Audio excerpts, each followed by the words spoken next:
Welcome back mga ka-TV. Ang video na tatalakayin natin ngayon ay ang chapter 76 ng Omniscient Reader's Viewpoint, at kung bago ka lang sa channel ko ay huwag mahiyang mag-like, subscribe o follow at i-click ang notification bell para ma-notify ka sa susunod na video. Paalala, ang video na tatalakayin natin ngayon ay maaaring mag-iba mula sa ilalabas na anime. Hindi ko inaangkin ang mga drawing o anumang materyales na ipapakita. Ang layunin ko ay magpakita ng suporta at magbigay ng impormasyon tungkol dito. Ang lahat ng kredito ay nananatili sa mga orihinal na may-ari. Maraming salamat. Dumaloy ang dugo ni Song Min-woo sa lupa habang nakatitig ako sa kamaong nababalot ng dugo. Mapurol ang pakiramdam ng suntok na aking pinakawalan. Bagamat labis siyang dumudugo, hindi niya iminulat ang kanyang mga mata o nagsalita man lamang. Ang kanyang wasak na laman, na dati mabilis na naghihilom, ay tila tuluyan ng sumuko sa paghilom. Sa likuran ko, bumulong si Han So-young at tinawag akong nakakatakot dahil nagawa kong patayin ang isang werewolf gamit lamang ang aking mga kamay. Ang iba pang mga werewolf ay tumakas na o napatay na niya, kaya si Song Min-woo na lamang ang natira sa aming harapan. Habang nakatingin ako sa kanya, tahimik kong sinabi na hindi pa siya patay. Sa unang pagkakataon, nang tingnan ko si Song Min-woo ay hindi na nanginig ang fourth wall.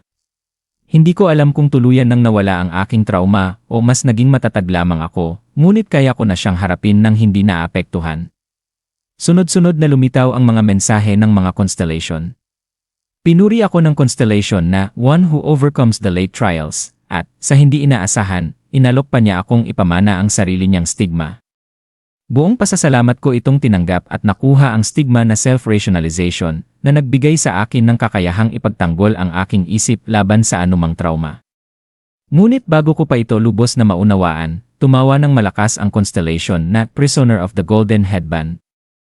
Napaisip tuloy ako kung biro ba ang pangalan ng stigma o may mas malalim itong kahulugan. Maya-maya ay tinanong ako ni Han So-young kung papatayin ko ba si Song Min-woo. Saglit akong nag-atubili. Wala namang magiging konsensya dahil isa na siyang outside species. Maraming constellation ang nanonood at naghahangad ng aking paghihiganti habang tahimik na nakamasid ang sponsor ni Song Min-woo. Matapos ang ilang sandali ng pag-iisip, ibinaba ko siya sa lupa sa halip na tapusin ang kanyang buhay. Nagulat si Han So-young at hindi makapaniwalang hahayaan ko siyang mabuhay gayong tiyak na marami siyang coins. Tahimik ko lamang siyang inaya na umalis. Samantala, maraming constellation ang nadismaya at tinawag akong mapagkunwari. Habang ang iba naman ay kinuwestiyon ang aking naging pasya. Habang naglalakad kami, tinahak ko ang direksyong tinakbuhan ng mga natitirang werewolf. Pinaghihinalaan kong naroon ang kanilang pinagmulan at ang meteorite na naging dahilan ng kanilang pagbabago. Mahalaga ang meteorite upang mapaghandaan ang paparating na disaster scenario. Maya-maya, napansin kong nagbago ang tunog ng mga yabag sa likuran ko. Hindi ko na kailangang lumingon upang malaman na ipinadala ni Han So-young ang kanyang avatar upang patayin si Song Min-woo. Inasahan ko na yon at hinayaan ko siyang gawin ang gusto niya, kapalit ng hindi niya pakikialam sa sarili kong pagpapanggap. Hindi nagtagal ay napasigaw si Han So-young. Nang tuluyang mamatay si Song Min-woo sa kanyang kamay. Lumitaw ang mga mensaheng nagsasabing napansin na siya ng Demon King na si Andras, ang pinuno ng sambahayan ni Song Min-woo. Mula ngayon ay maaalala siya ni Andras, hahanapin siya, at hindi malilimutan ang taong pumatay sa kanyang tauhan. Namutla si Han So-young habang nakatingin sa akin, at napangiti lamang ako. Ipinaalala ko sa kanya na binalaan ko na siyang pagsisisihan niya ang kanyang ginawa.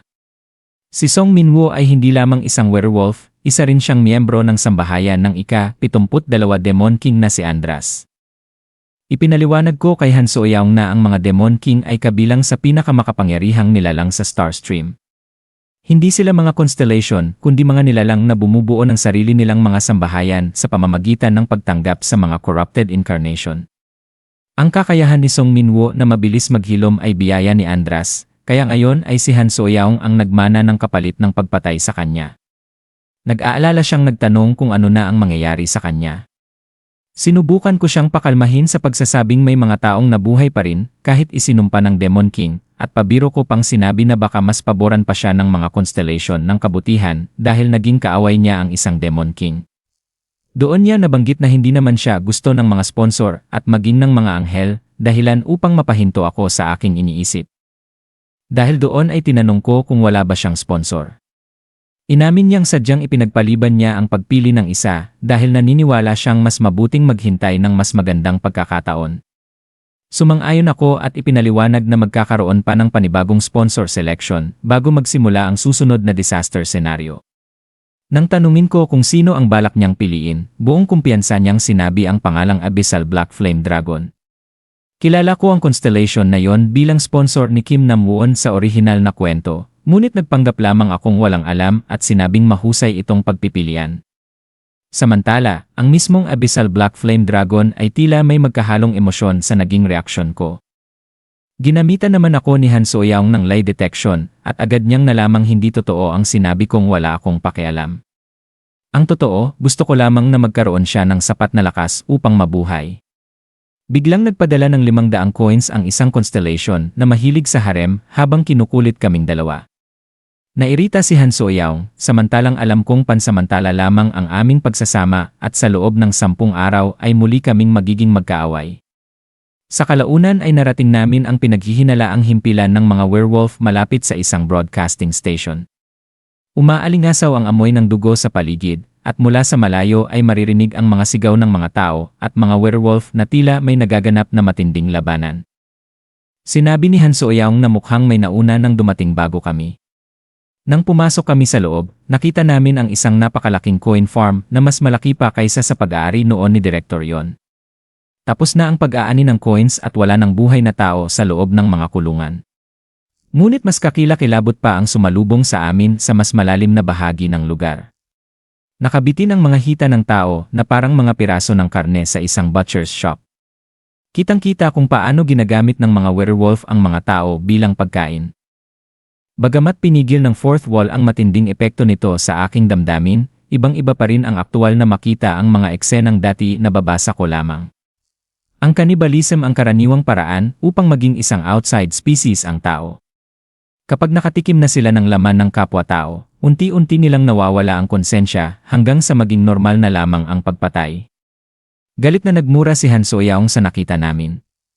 Napansin kong tunay siyang nababagabag, kaya sinabi kong tila nasasaktan siya sa sitwasyon. Tinawanan lamang niya ang mga tsismis ng ibang propeta na nagsasabing nais niyang kontrolin ang mundo gamit ang kanyang kaalaman. Ayon sa kanya, ang tunay niyang layunin ay pigilan ang pagkawasak ng mundo. Kaya nga niya tinipon ang mga apostol. Ipinaalala ko na wala namang silbi ang karamihan sa mga ito, at agad niyang sinabing hindi niya kasalanan kung ganoon talaga sila. Hindi pa man natatapos ang aming pag-uusap ay umalingaw-ngaw ang sunod-sunod na putok ng baril mula sa unahan. Agad kaming tumakbo patungo sa pinanggagalingan nito. Sa aming pagdating, bumungad ang bundok ng mga bangkay ng werewolf na puno ng tama ng bala. Halos sabay naming napagtanto ni Han So-young ang dahilan kung bakit naging epektibo ang mga bala itong may banal o divine attribute. Sa di kalayuan ay nakita namin ang isang grupo ng mga taong nakasuot ng uniforme ng bilangguan at may dalang mga modernong rifle. Kinabahan si Han So-young at sinabing sila ang misteryosong grupo mula sa Seodaemon Prison na minsan na niyang nabanggit. Itinuro niya ang kanilang pinuno, isang babaeng nakasuot ng maskara at natatakpan ng mahabang buhok ang halos buong katawan. Isa raw itong reader, ngunit wala siyang anumang impormasyon tungkol dito. Dagdag pa niya, sila ang pinakamalalakas na wanderer na nakilala niya. Habang papalapit ang isa sa mga armadong babae, hinugot ko ang Unbroken Faith, samantalang naghanda si Han So-young na gamitin ang kanyang avatar. Sa halip na kami ang puntiryahin, itinutok ng babae ang kanyang rifle sa tambak ng mga bangkay ng werewolf at pinaputukan ito. Nang bumagsak ang mga bangkay, may lumitaw na isang kumikinang na dilaw na meteorite na halos 2 metro ang laki. Ito mismo ang meteorite na matagal ko nang hinahanap, ang pinagmulan ng kapangyarihan ng mga werewolf at isa sa pinakamahalagang bagay upang mapigilan ang paparating na sakuna. Tahimik itong minasdan ng babae bago siya dahan-dahang humarap sa akin. Diretso niya akong tiningnan sa mga mata at nagtanong, "Ikaw ba si Kim Dokja?" At iyon na para sa kabanata ngayong araw. Talagang nagiging mas interesante na ang mga pangyayari, at siguradong magiging sobrang intense ang susunod na episode. Kung fan ka ng series na ito o ng iba pang anime tulad ng Solo Leveling, Omniscient Reader's Viewpoint, o The Beginning After the End, naglagay ako ng ilang anime figures at merchandise sa description. Makikita mo roon ang mga character figures, collectibles, at anime-themed items kung gusto mong suportahan ang channel o bumuo ng sarili mong anime setup. Maraming salamat. sa panonood at magkita-kita tayo sa susunod.